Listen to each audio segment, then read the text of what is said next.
I used to watch my dad drive a truck or a car with a morning tea, and he used to like brim the cup but never spill it, and used to drive it on the floor in his hand and stuff. So I've just, I guess, naturally picked it up to do it now. But anyway, we're off to Afghanistan today. Sounds a bit strange to say that.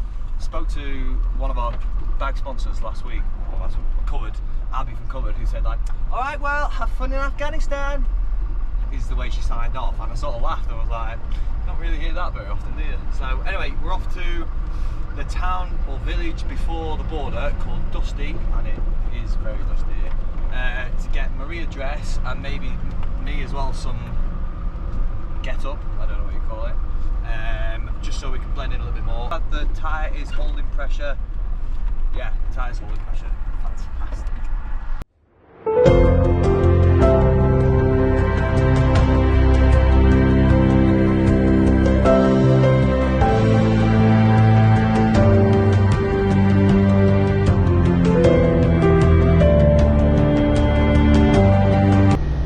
That's it? Well, hold on a minute. The most important thing is how you look, Marie, not... I know. I'm great behind the camera. Marie's got a proper Afghani dress on and a headscarf. This is it, this is the border.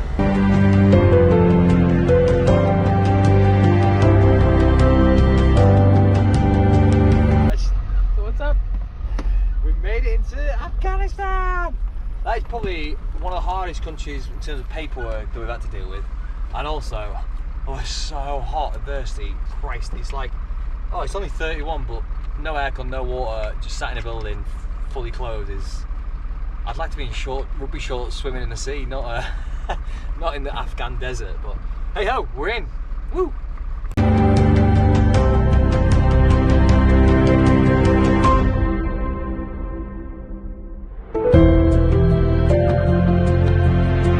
Welcome to Afghanistan! We're hiding. It's like a wild parking spot in the middle of the Afghani desert. You know, we're both extremely tired. I can't put my words together because it's long and stressful and intense. So, but we're here. So, goodbye. See you on the next episode. Smile. Good morning.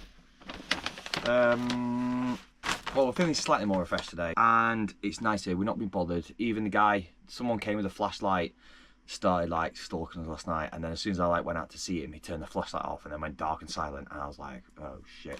We've come to find like a nice hidden place, and we're just like, you know, he's like, okay, we're not being shot, right, okay, we can relax now, sort of thing. But it's gone a bit peak-tong with our guide. This guy has been messaging me for like a year on and off.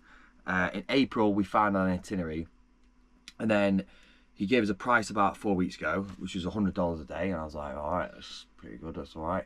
And then only the day before we crossed, he went, okay, so the guide is coming in your truck and he's sleeping with you and everything with you for 7 days. And we're like, what?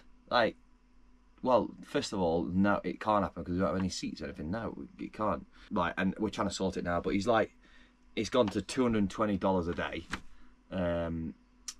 which is loads of money. It's like way over our budget now. There we go. But we're now just looking at roughly a route for Afghanistan, which we sort of have worked out in the last 12 hours, and then we're going to look into Pakistan and then India. Oh, there's enough of me talking nonsense.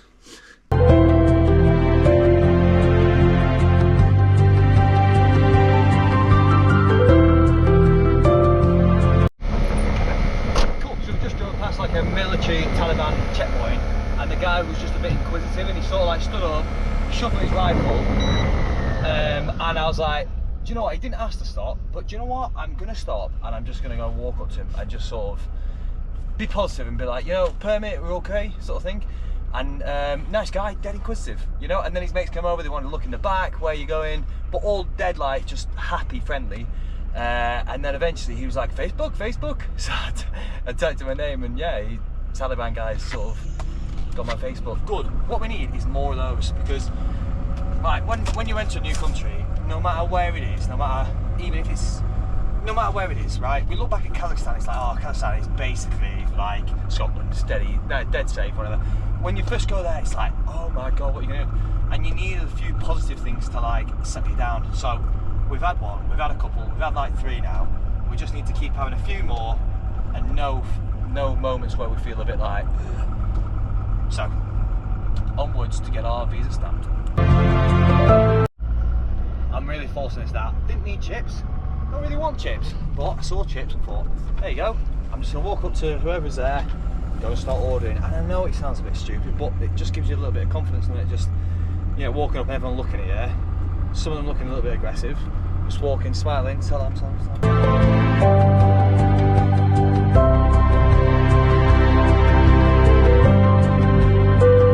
Well, for the first time on the trip, I'm praying to the truck gods not to break down, because this is not only the busiest and smallest roads that we've been through, this is the first time we've been through anywhere in Afghanistan, and everyone is checking us out. I wish we were in a tiny little Land Rover now. This is great. Actually, I couldn't have actually nailed that any better. We've just come out of the immigration office thing to get stamped. We're now on our way to somewhere else, and I just spotted like a place to buy traditional gear. Walked in there, young 27-year-olds, a couple of them speak English a little bit. I've just ordered a tailored Afghani outfit that's going to be ready in 3 hours. And France. Yeah. What's your job? We are here as tourists. How much? Can you say? Oh. Very kind. Thank you.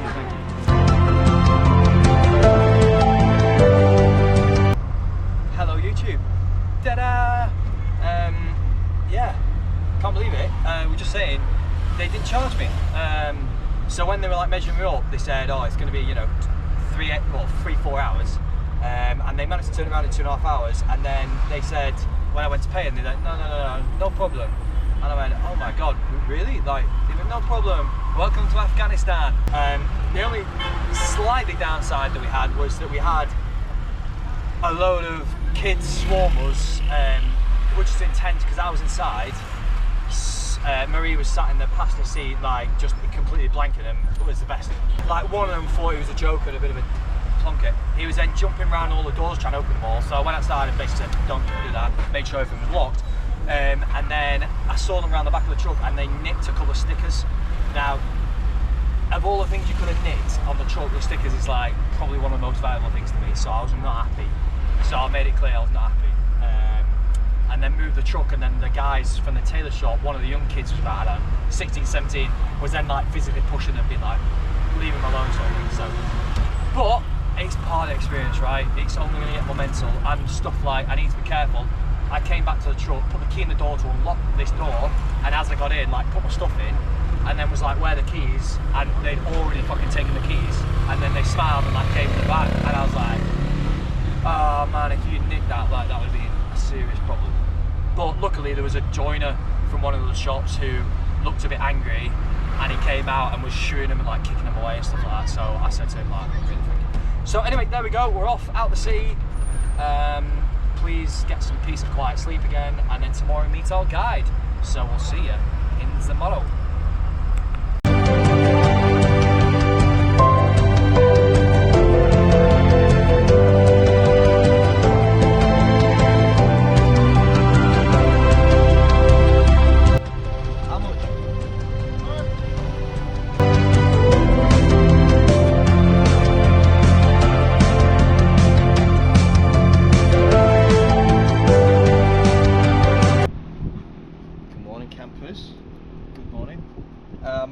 Going to the loo, evidently in this is tricky. I don't know how women do it in big dresses, but it's time to get stuck into our fresh, warm bread, or formerly warm, in a pretty cool spot where we are now. So we listened to a bit of a podcast with Rory Stewart on, who's a guy that walked across Afghan a few years ago, and he described the new Taliban regime like it's quite nice. You can come down by the river and you can have a picnic, and we were listening to it like a few months ago, and here we are.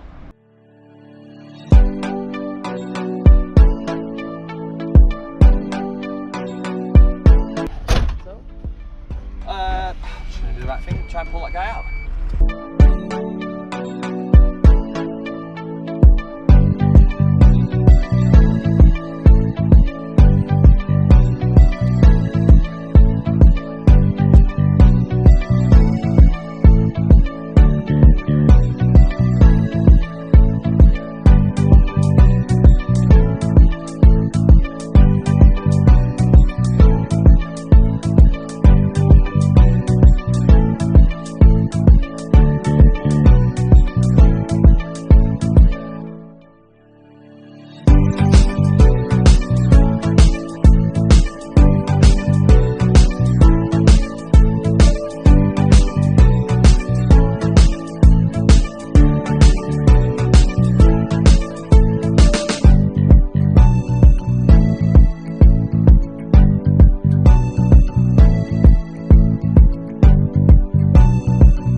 guide because by the time we got through the border, we were like, oh well, we've got through the border now, we can do what we want. And we had a couple of good experiences, and I was like, are we going to be, like, he's going to be ashamed to have a guide now. But actually, like, we've just been to a restaurant there in a busy town, like, and we had great food, it was nice to have a chat. And I said to Marie halfway through, I said, this is why we've got a guide. We probably wouldn't have felt that confident to just walk into a restaurant and to be like, yeah, and order this and that, and you know. So I think actually it's worth what we're going to be paying for them, which is now $220 a day for 4 days. So we're going to pay $800 in total. They're going to take us around a few towns, and then we're going to go and spend a day in Kabul. Do you know what? To have that next level experience, I think it's worth it.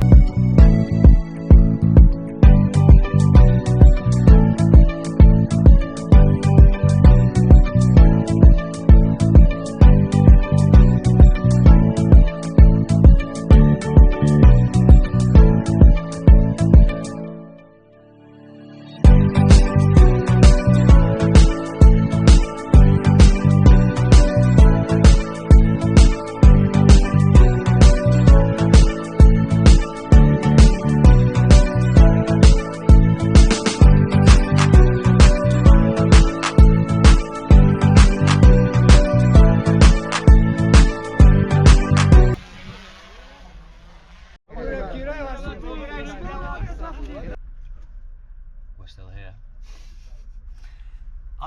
I've just made a note in my book and said, I think surely there has to be one of the longest truck queues in the world, because as far as the drone can fly, front and rear are trucks. I'm on a road that is probably 300 kilometers, and I suspect as people are getting off the other end, people are getting on the other end, so I suspect this whole single lane dirt track is just trucks. And do you know what? It's great. It's not something I would have chosen to do, but now we're here. Every time we get out, everyone like musters around the truck. They just come and have a chat, and they speak to our guides and ask questions to them because they can speak the same language, and then the guides will ask us, and it's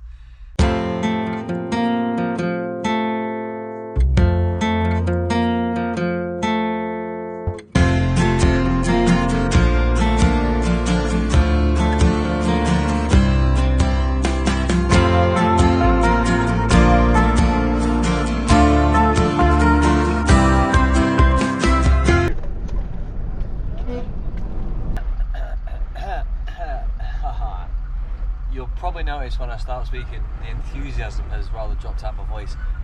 We've, again, our guides, interpreters, whatever, have just been speaking to all the truckers who have told them this journey is probably going to take us, if we don't sleep, 48 hours non-stop to make the next town.